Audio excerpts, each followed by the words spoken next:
Kembali lagi di Bego Teknologi, berita dan gosip nyantai ya di setiap hari Selasa. Cuman akhir-akhir ini kita hari Senin mulu nih. Iya, emang ada apa sih kenapa Senin mulu kita? Intinya sih besok ada review M5.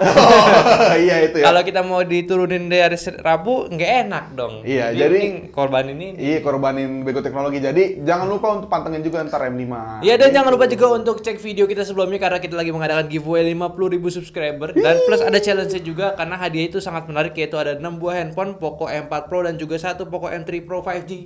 Yang ternyata banyak dicari orang gitu. Iya, jadi tunggu apa lagi daripada lu melewatkan hadiahnya ya.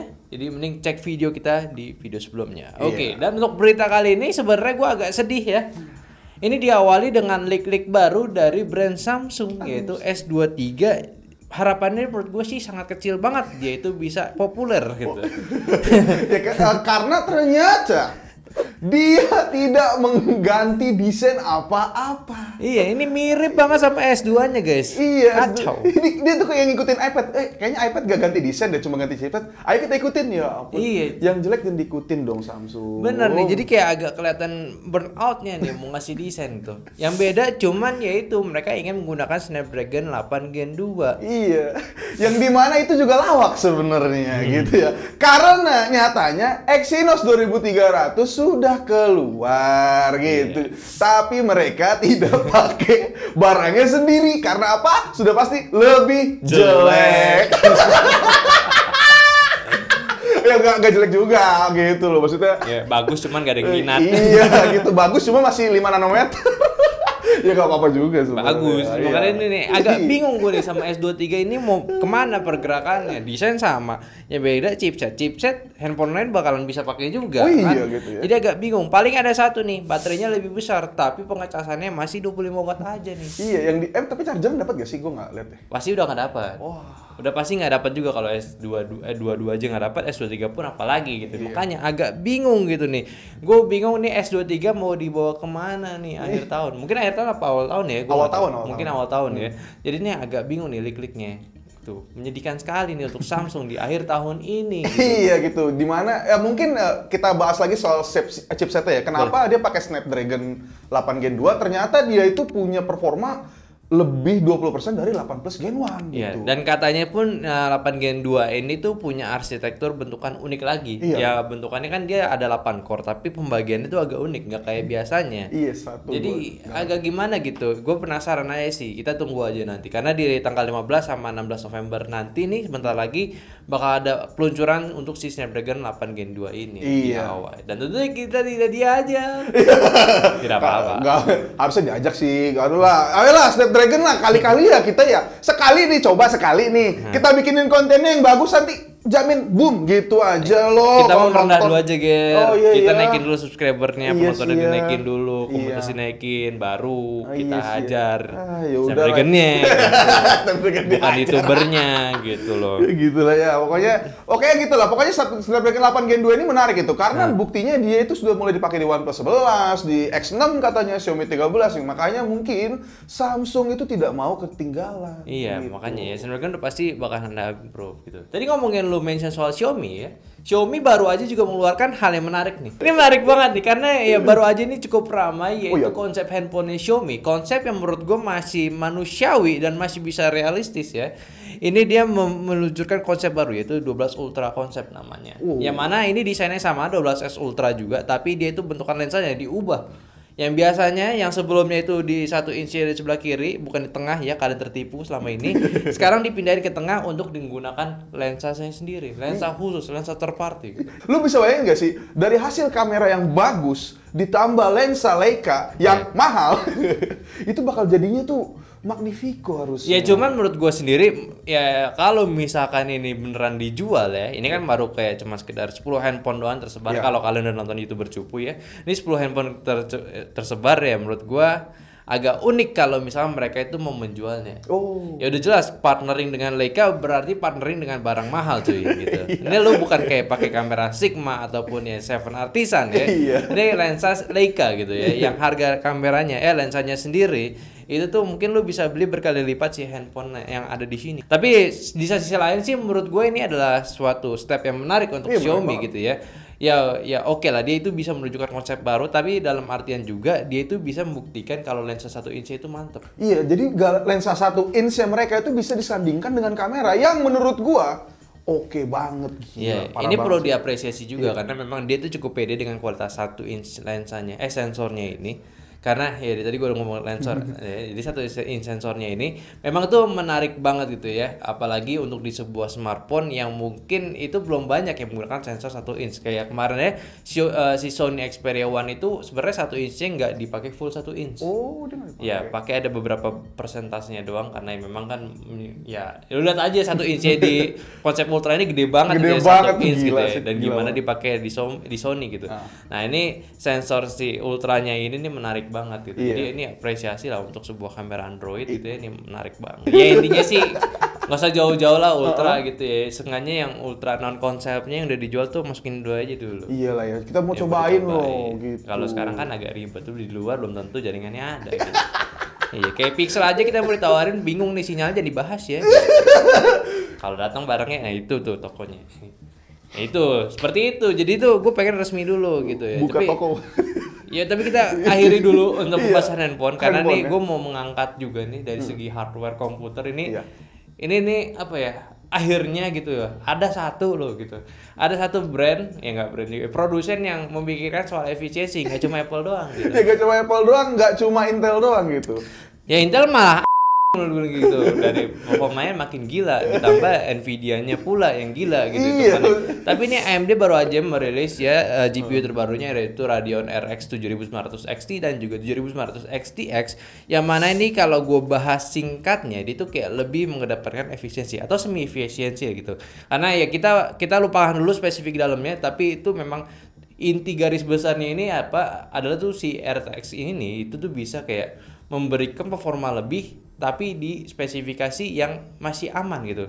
Banyak banget gitu. Pertama nih, ya kalau kita dari RX ini kita harus mengagungkan dulu Radeon RDNA 3-nya ini. RDNA 3-nya itu akhirnya rilis, yang mana itu meningkatkan performa lu bermain game juga, dan juga tentunya performance plus price-nya, performance per watt dan juga per price ini bakal menarik banget kalau dibandingkan dengan kompetitornya. Iya, yaitu 4090 yang di mana ternyata harganya dia yang paling mahal XTX itu lebih murah dari 4080. Ini 4080 nih, Iya. $200 gitu. Kalau dibandingin sama 4090-nya lebih murah $600. Buset. Nah, itu untuk sebuah flagship AMD sekarang tuh berada di angka $1000 aja. Ya walaupun tetap mahal, tapi kalau dibandingkan dengan kompetitornya ini menurut gua ini menarik banget kalau lo memang pengen sebuah GPU untuk bermain game cuy.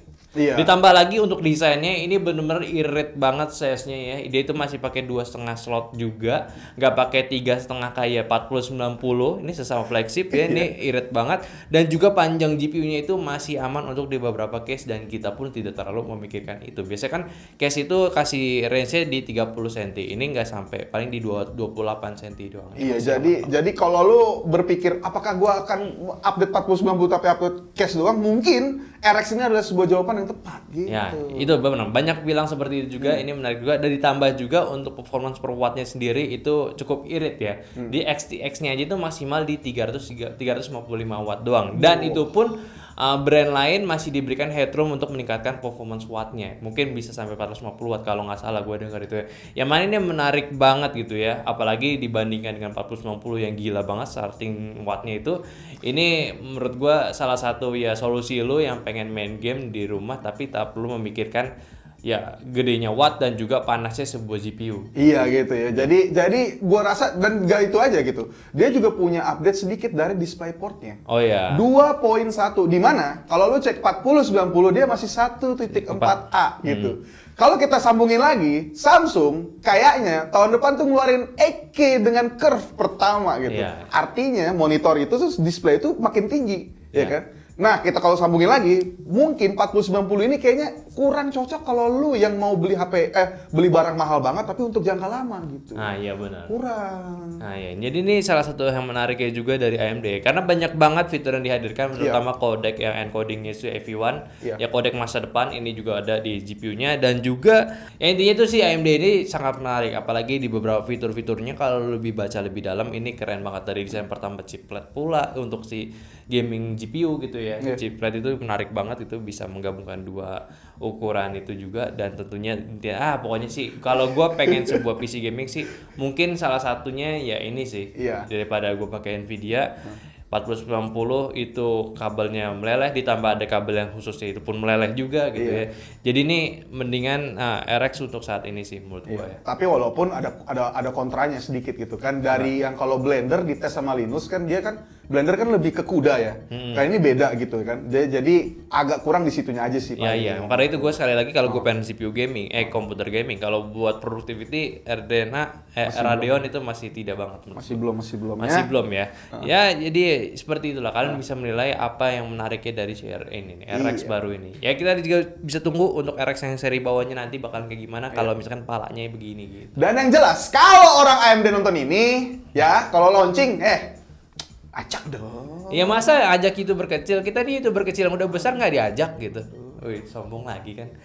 Ngomongin sombong juga nih. Iya. Ya pemerintah baru pede banget nih. ASO gitu ya. Analog switch off. Kalau kalian paham nih ASO itu apa ya, itu biasanya TV cuy. TV sekarang tuh udah nggak bisa pakai analog, khusus untuk di Jabodetabek. Iya, karena ternyata nggak cuma TikTok aja. Bapak saya WA.